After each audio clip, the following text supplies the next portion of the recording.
Grabe, tapos na pala ang bahay. Ngunit nagka-problema. Yan ang ating sama-samang alamin mamaya mga kalingap. Isang mapagpalang araw sa inyong lahat mga kalingap. Sana'y hindi nyo po makalimutan na mag-like sa video na ito.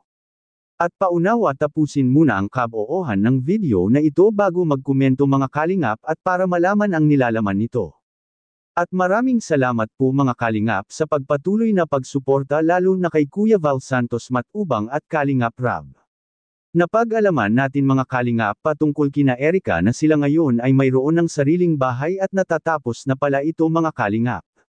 Nasabi ng ilan na napakaswerte ni Erica na kahit na ay hindi na siya na-e-vlog ni Kalingap Rab ay nagkaroon pa din ito ng sarili nilang bahay mga kalingap.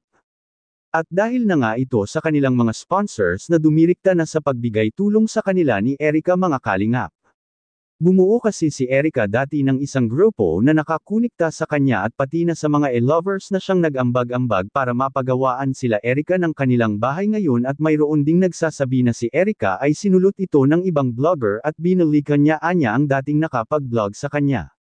Kung totoo man ito mga kalingap ay nasa kay Erica pa rin ang desisyon dahil malaki na siya at mayroon na siyang alam patungkol sa mundo ng social media. At marami talagang maghabol kina Erica mga kalingap dahil hindi lang maganda at nakilala na siya sa social media sa pamamagitan ni Kalingap Rab sumikat ng husto at nakilala sa maraming tao lalo na sa mga taga-suporta ng Team Kalingap.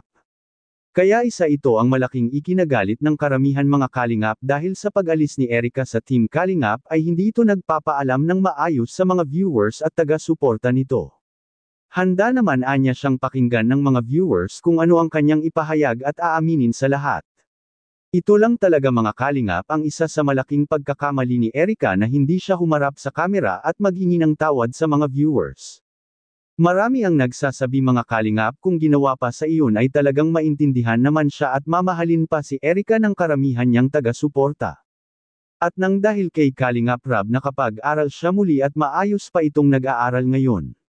Kaya ito sana ang itinanim niya kina Kalingap Rab ng malaking utang na loob mga kalingap.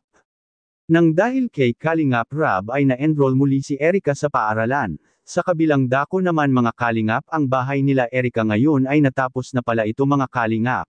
Ngunit may problema lang anya ito dahil wala pa itong mga gamit at ito ang pinaka-problema ngayon nila Erica mga kalingap ayon sa nagsumbong sa atin ay wala pang gamit ang bahay nila Erica. Anong masasabi niyo po tungkol dito? Please comment and God bless you all.